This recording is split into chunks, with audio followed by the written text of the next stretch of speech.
বাপও জানে না ঘটনা কি, মাও জানে না ঘটনা কি। দুনিয়াতে এসেছে মা মানে জন্ম দিয়েছে বাচ্চা, তাই মা।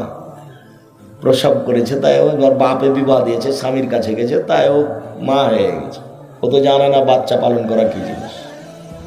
মা কাকে বলে তার জানা নেই, মা কাকে বলে তার জানা নেই। সম্মানিত দিনী ভাই বোন, মধ্যখানে কথা আছে, এই কথাটা আমি শেষ করে নিয়ে আগে বাড়ি। মা কাকে বলে জানা না। এই ছেলে শোনো, আমি যদি বলি এটা তোমার মা নয়, এটা তোমার খালা, তুমি অস্বীকার করতে পারবে না। কিভাবে আব্দুর রাজ্জাক সাহেব? তোমার প্যান্টটা টাকনোর নিচে আছে। 3 শ্রেণীর মানুষের সাথে আল্লাহ বিচারের মাঠে কথা বলবেন না। তার মধ্যে 1 শ্রেণীর মানুষ যাদের পায়জামা লুঙ্গির টাকনোর নিচে থাকে। বলো তো, তোমার মা এই পায়জামাটা রোজ তোমাকে ধুয়ে দেয়? তোমার পাশে একটা তোমার ভাই আছে ছোট, 7 বছর বয়স, তার প্যান্টটা টাকনোর নিচে আছে। তোমার মা রোজ প্যান্টটা ধুয়ে পরিষ্কার করে শুকিয়ে তার গায়ে দেয়। কই তোমার মার কাছে তো একটুকু খারাপ লাগে না? তোমার বোন এখন এখানে দাঁড়িয়ে আছে, তোমার মায়ের পাশে ক্লাস 10-এ পড়ে, পাঞ্জার পাঞ্জার চুল নিয়ে হেঁটে বেড়াচ্ছে, ক্লাস 10-এ পড়ে, গল্প করছে জোহর থেকে। তোমার মা আছে, এই কথা কে বললো না? তোমার মা থাকলে এটাও করতে পারে? বুঝতে পারোনি মা কাকে বলে? এটা তোমার মা না, এটা তোমার খালা, নইলে তোমার সৎ মা। মা হলে 4টা জিনিস লাগে, এটুকু দেখি আগে বাড়ি। এই ছেলে বসো। উপস্থিত বৈঠকের মুসলিম বোন, আপনি একটু কথা খেয়াল করে শোনেন। এই মেয়ে, কথা বলছো কেন? তোমার লজ্জা হয় না, শরম হয় না কেন? আমি কথা বলছি, তুমি হিসাব পাও না? উপস্থিত বৈঠকের মুসলিম বোন, আপনাকে আমি অনুরোধ করছি, আর একজন মহিলা যদি আপনার গায়ের উপর দিয়ে চলে যায় তবে আপনি মুখ খুলবেন না, মুখখান বন্ধ করে রাখেন। আপনার স্বামী কাপুরুষ, তারই ফাঁকে তো আপনি চিল্লাতে শিখেছেন। ঢং ঢং করে এসেছেন, ডোডো করে, আবার ঢং ঢং করে চলে যাবেন। শরমও নাই, লজ্জাও নেই। গল্প করতে করতে আসেন, গল্প করতে করতে চলে গেলেন। আপনার বাপও কাপুরুষ, আপনার স্বামীও কাপুরুষ। আপনার স্বামী একটা ঘৃণিত পুরুষ।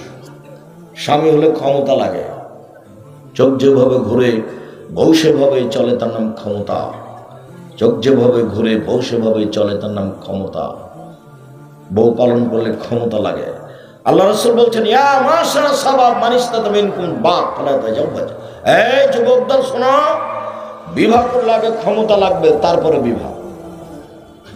ক্ষমতা মানে পেশাবখানা, পায়খানা, মোহর, শারীরিক ক্ষমতা, কন্ট্রোল ক্ষমতা, সব যখন থাকবে তখনও বিবাহ করবে।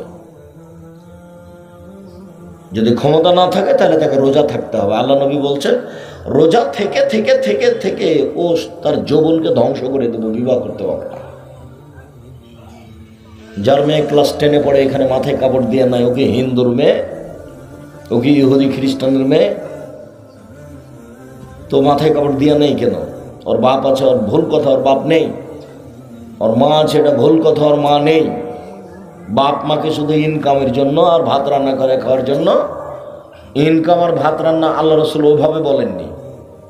একে লালন পালন করতে হবে, এই কথা বলেছে। ওকে লালন পালন করতে হবে, ওকে দেখাশোনা করতে হবে। বাপেরটা আগে বলি, তারপর মায়েরটা বলছি। বাপ, মান ওয়ালাদা লাহু ওয়ালাদুন, যে বাপের ছেলে মেয়ে জন্ম নিবে, ফালিহুসান ইসমাহু, সে যেন একটা সুন্দর নাম রাখে। নাম রাখতে হবে, 7 দিনের দিন আকিকা করতে হবে, 7 দিনের দিনই করতে হবে। 14 দিনও হবে না, 21 দিনও হবে না। পৃথিবীর সবাই যদি বলে তবুও হবে না। আমি 26 বছর থেকে ফতোয়া লিখে 2 হাত দিয়ে, কতদিন থেকে? 26 বছর থেকে। হোমসি খালি মুখে বললে হবে না, তোবা করে আবার ফিরে যেতে হবে। গায়ের জোরে কিছু চলে না। 6 বছর থেকে নিজে ফতোয়া বোর্ড পরিচালনা করি। আমার সামনে বসে থাকে দেশ বিদেশের বড় বড় বিদ্বান, যাদের বিদেশি শিক্ষক, যাদের এক একজনের বেতন 70-80 হাজার করে, যেগুলো জামিয়া সালাফিয়া ডাঙ্গিপাড়া পাওয়া রাজশাহীতে অবস্থান করেন, যাদের থাকা খাওয়া ভিন্ন। জামিয়া সালাফিয়া শিক্ষক শিক্ষিকাদের বেতন লাগে প্রতি মাসে 30 লক্ষ। প্রতি মাসে 30 লক্ষ বেতন লাগে। জামিয়া সালাফিয়া এদেশের ব্যতিক্রম প্রতিষ্ঠান। এদেশের প্রত্যেকটা আহলে হাদিসের জানের প্রতিষ্ঠান জামিয়া সালাফিয়া। ওটা আগে, তারপর একটা নিজেরটা। সবাইকে খেয়াল করতে হবে, আমার প্রতিষ্ঠান জামিয়া সালাফিয়া। বাড়িটা আমার, তবে আমার যেটা নিজস্ব জানের যান যেটা স্যার জামিয়া সালাফিয়া। এই দেশের বাংলা, ইংরেজি, আরবি অন্যতম শিক্ষা দেওয়ার ব্যতিক্রম মাধ্যম জামিয়া সালাফিয়া, যেখানে শহ শহ হাজার হাজার ছেলে মেয়ে পড়াশোনা করে, যেখানে শহ শহ শিক্ষক শিক্ষিকা। ডাঙ্গিপাড়া 26 বিঘে জমির উপরে ছেলে শাখা, আর রূপগঞ্জ নারায়ণগঞ্জে 51 বিঘে জমির উপরে প্রতিষ্ঠান। মার্চের 2-3 সম্মেলন, একদিন যা দেখে আসবেন, ভুল করে এদিকে চলে যাবেন। একটা লোক ব্যাগ বোকচা নিয়ে অনেক দূর যেতে প্রস্তুত, কিন্তু জামিয়া সালাফিয়া দেখেনি। কলকাতায় যে না দেখেছে সে তো মায়ের গর্ভে আছে, জামিয়া সালাফিয়া যে না দেখেছে সে তো মায়ের গর্ভে আছে। এইভাবে নিয়ে যেতে হবে, ওইটা নয়। মৌলানা শেহাবুদ্দিন সুন্নি মারা গেছেন, আন্দোলনের একজন বড় মৌলানা ছিলেন। তিনি একদিন বলছেন, কলকাতা যে না দেখেছে সে তো মায়ের গর্ভে আছে। জামিয়া সালাফিয়া চোখে না দেওয়া পর্যন্ত কিছু ভাবা যাবে না। এদেশের ব্যতিক্রম প্রতিষ্ঠান জামিয়া সালাফিয়া। সম্মানিত দিনী ভাই বোন, যেটা বলছিলাম, এক, ছেলে মেয়ে জন্ম নিলে সুন্দর নাম রাখতে হবে। 2, ফায়জা বালাগা ফালি জব্বে জহু, বড় হলে বিবাহ দিয়ে দিতে হবে। অলিয়তে বহু, 2, তাকে শিষ্টাচার শিখাতে হবে। শিষ্টাচার এটা বাপের কাজ, বিদ্যা শিষ্টাচার শিখাতে হবে। 2, 3, ফায়জা বালাগা ফালি জব্বে জহু, বড় হলে বিবাহ দিয়ে দিতে হবে। ফায়জা বালাগা ফালি জব্বে জহু, যদি বিবাহ না দেয়, সে যদি কোনো পাপ করে সে পাপ তার বাপের হবে। আমি এই কথা বলিনি, আমি অনুবাদক। এটা হলো বাপ। নাম রাখতে হবে, শিষ্টাচার শিখাতে হবে, বিবাহ দিয়ে দিতে হবে। বাপকে নাম রেখেছে লিটন, এটা বাপ, এটা সুন্দর নাম হলো। ওকে তোবা করতে বলতে আমার বাপ ভুল হয়েছে। আমি এই মনে তোবা করিয়া বলিতেছি যে আস্তাগফিরুল্লাহ ওয়া আতুবু ইলাইহি, আমার বাপ ভুল হইয়াছে, আমার বাপের নাম, আমার বেটার নাম লিটন। ও নিজে বলুক যে আমার বেটার নাম লিটন, ভালো হয়েছে। কেন বলবো? এটা বাপ নাকি? আপনি মনে কষ্ট, আপনাকে আমি কষ্ট দিতে এসেছি, এমনভাবে আপনাকে কথা বলতে এসেছি 20 বছর পরে যেন আপনার মনে থাকে যে এখান থেকে যাবে কেটে ছিঁড়ে চলে যাবে। এটা আমি চাচ্ছি, আপনাকে বলতে হবে আমার ছেলের নাম লিটন এবং ভালো নাম, এটা বলতে হবে। নইলে বলতে হবে ভুল হয়েছে আমার। কোন সাহসে আপনি কথা বলেন? আমি আব্দুর রাজ্জাক বিন ইউসুফ, আমার জীবনে আমি কোনোদিন অপ্রয়োজনীয় বাক্য ব্যবহার করিনি 32 বছরে। আব্দুল্লাহ, আব্দুর রহমান, আব্দুর রহিম, আব্দুল হামিদ, আব্দুল গাফফার, আব্দুল সাত্তার, এগুলো নাম। ইউসুফ, ইসমাইল, ইয়াকুব, ইয়াহিয়া, ইদ্রিস নবীগণের নাম। আল্লাহর নবী বলছেন ইব্রাহিম, নবীগণের নাম রাখো, আল্লাহর গুণবাচক নাম রাখো। তো লিটন কোনটা? একটা কাঠ রাখতেন, সেটাও ভালো ছিল। কাঠ, আমার ছেলের নাম কাঠ। আল্লাহ রাসূলের কথাটা আবার দেখেন, মান ওয়ালাদাহু ওয়ালাদুন, কারো যদি ছেলে মেয়ে জন্ম নেই, ফাল ইহসান ইসমাহু, এটা আদেশবাচক শব্দ। সে যে তোর ছেলে মেয়ের নাম সুন্দর নাম রাখে। কি সুন্দর! খালি বিবেচনা অন্যের কাছে দিলেই হবে, দিন রাত খালি নির্বাচন করে বেড়ালেই হবে। অমুকের চরিত্র ফুলের মতো পবিত্র, আর বক্তব্য বন্ধ করো। 2, 3, অলিয়তে বহু, তাকে শিষ্টাচার শিখাতে হবে। বিদ্যা, চাল চলন, আচরণ, কথাবার্তা বাপ মাকে দিন রাত দেখতে হবে। বিবাহ দিয়ে দিতে হবে। যে বিবাহ না দেয় তাহলে পাপ তার বাপের হবে। অনুবাদ। এবার মায়ের কাছে চলেন। এই ছেলে, এক খেয়ালে চেয়ে থাকবা, কথা বলবে না। উপস্থিত বৈঠকের মুসলিম বোন, আপনি একটু লজ্জা করেন, আপনি একটু শরম করেন, আপনি একটু হায়া করেন, আপনি কথা বলা বন্ধ করেন। আপনাকে বলছি, জাবের রাদিয়াল্লাহু তাআলা আনহু বলেন, আমরা একদা আল্লাহ রাসূলের সাথে যুদ্ধ করে আসছিলাম, মদিনায় ঢুকবো। তখন তিনি বলেন, এই থামো, সবাই এখানে থামো, আমরা সকালে মদিনায় ঢুকবো, রাতে এখানে থেকে যাব। তো জাবের বলছেন, আল্লাহর নবী, আমি নতুন বিবাহ করেছি, আমাকে বাড়ি যেতে অনুমতি দেন। তখন আল্লাহ রাসূল বলছেন, ও নতুন বিবাহ করেছো? বিকরামা সাইয়্যিবা, কুমারী মেয়ে বিবাহ করেছো না তালাক প্রাপ্ত মেয়ে বিবাহ করেছো? কুমারী মেয়ে বিবাহ করেছো না তালাক প্রাপ্ত মেয়ে বিবাহ করেছো? তো জাবের বলছেন, সাইয়্যিবা, তালাক প্রাপ্ত মেয়ে বিবাহ করেছি। ওর বিবাহ হয়েছিল, ওর স্বামী তাকে তালাক দিয়ে দিয়েছে, আমি তাকে বিবাহ করেছি। তখন আল্লাহ রাসূল বলছেন, হাল্লা বিক্রাম তোলায় বহা তোলায় বোকা তুমি কুমারী মেয়ে কেন বিবাহ করলে না? তুমি তার সাথে খেলতে, তোমার সাথে খেলতো।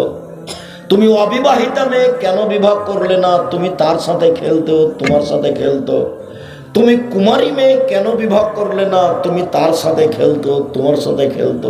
আচ্ছা যাক, আল্লাহ নবী এ পর্যন্ত বললেন। দেখি জাবের কি বলছেন। জাবের বলছেন, আল্লাহ নবী শোনেন, আমার বাপ উহুদের যুদ্ধে শহীদ হয়েছেন 6 জন মেয়ে রেখে। আমার 6টা বোন আছে। আল্লাহ নবী শোনেন, আমার পিতা উহুদের যুদ্ধে শহীদ হয়েছেন, 9 জন মেয়ে রেখে মারা গেছেন। আমার 9টা বোন আছে। এক বর্ণনায় 6টা, এক বর্ণনায় 9টা। আল্লাহ নবী শোনেন, আমার পিতা উহুদের যুদ্ধে শহীদ হয়েছেন, 6 জন মেয়ে রেখে গেছেন। আমার 6টা বোন আছে। 9 জন মেয়ে রেখে গেছেন, আমার 9টা বোন আছে। আমি আমার বোনদের সমবয়সের মেয়েকে বিবাহ করিনি 4টা কারণে। এটা হলো মায়ের কারণ।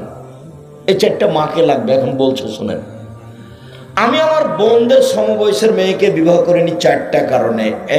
এক, তুয়ার দেব হন না, আমার স্ত্রী যেন আমার বোনদেরকে শিষ্টাচার শেখাতে পারে।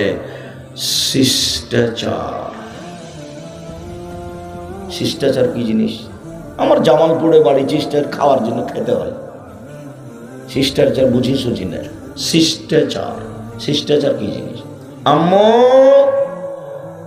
জুতা পরার সময় ডান পায়েরটা আগে পরো, খোলার সময়টা বাম পায়েরটা আগে খোলো। শিষ্টাচার। আম্মু, ঘুমানোর সময় ডান কাতে দুয়া পড়ে ঘুমোয়। শিষ্টাচার। আম্মু, মসজিদে ঢোকার সময় ডান পা আগে ঢোকায়, বের হওয়ার সময় বাম পা আগে বের করিও। শিষ্টাচার। আম্মু, মোবাইলে রিং হলে অন করে দিয়ে হ্যালো বলিও না, হ্যালো বলে কুকুরকে ডাকে, বলবে আসসালামু আলাইকুম। শিষ্টাচার। আম্মু, কেউ যদি তোমার কাজ করে দেয় একটু, কেউ যদি তোমাকে 1 গ্লাস পানি দেয়, তাহলে বলিও জাযাকাল্লাহ খার, আল্লাহ তোমাকে উত্তম প্রতিদান করুক। কখনো বলো না থ্যাংক ইউ। ওটাও শিষ্টাচার, এটাও শিষ্টাচার। কখনো থ্যাংক ইউ বলো না, ওটা কিছুই না, ওটা কিছুই না। জাযাকাল্লাহ খায়, তুমি যে 1 গ্লাস পানি দিলে আল্লাহ তার প্রতিদান দান করো। নিজের কাছে আর রাখলাম না। এই নিয়ে কথা পরে। শিষ্টাচার, আমার স্ত্রী যেন আমার মেয়েদেরকে শিষ্টাচার শেখাতে পারে। 2, ওয়াতুআল্লিমুহুন না, আমার স্ত্রী যেন আমার বোনদেরকে বিদ্যা শিখাতে পারে। বিদ্যা, বিদ্যা কি জিনিস? আম্মু, সূরা ইখলাস 3 বার পড়লে 1 বার কোরআন মাজিদ পড়ার সমান নেকি হয়। আম্মু, বিছানে শোয়ার সময় দোয়া পড়ে শুও। আম্মু, আয়াতুল কুরসি পড়ে শুইবা। আম্মু, কোরআন মাজিদে অক্ষর প্রতি 10 নেকি হয়। আম্মু, রাতে সূরা মল পড়লে কবরের শাস্তি হয় না। বিদ্যা। আমার স্ত্রী যেন আমার বাচ্চাদেরকে বিদ্যা শিখাতে পারে। 2, 3, অতুরাজ্জলহুন না, আমার স্ত্রী যেন আমার বোনদের মাথার চুল চিরুনি করে দিতে পারে, ঝকঝকে করে রাখবে, দাঁত পরিষ্কার করে ঝকঝকে করে রাখবে আমার স্ত্রী আমার বোনদের। আমার বোনদের মাথার চুলকে ঠিকঠাক করে রাখবে। আর তোমার মা, এই ছেলে, তোমার ভাইকে এখানে দাঁড়াতে বলো, তোমার পাশে আছে 5-7 বছর বয়স, ওর প্যান্টটা টাকুন নিচে, ওটা তোমার মা নয়। ওই তোমার মা নয়, ও তোমার বাড়িকে কবর দিয়েছে, তোমার বাপকে কবর দিয়েছে, তোমাকে কবর দিয়েছে। ওই মাই নয়, ও তার স্বামীর কাছে গেছে, তাই বাচ্চা হয়ে গেছে। মা কাকে বলে জানে না। আর চোখের সামনে বাচ্চা প্যান্ট টাকুন নিচে করে থাকে কি করে? কে বলেছে এটা তোমার মা? এটা তোমার খালা, এটা তোমার সৎ মা। কিয়ামত পর্যন্ত সময় থাকলো, তুমি আর তোমার বাপ প্রমাণ করতে পারবে না এটা আমার স্ত্রী। তুমি প্রমাণ করতে পারবে এটা আমার মা। আমি আব্দুর রাজ্জাক বিন ইউসুফ প্রমাণ করে গেলাম এটা তোমার খালা, এটা তোমার সৎ মা।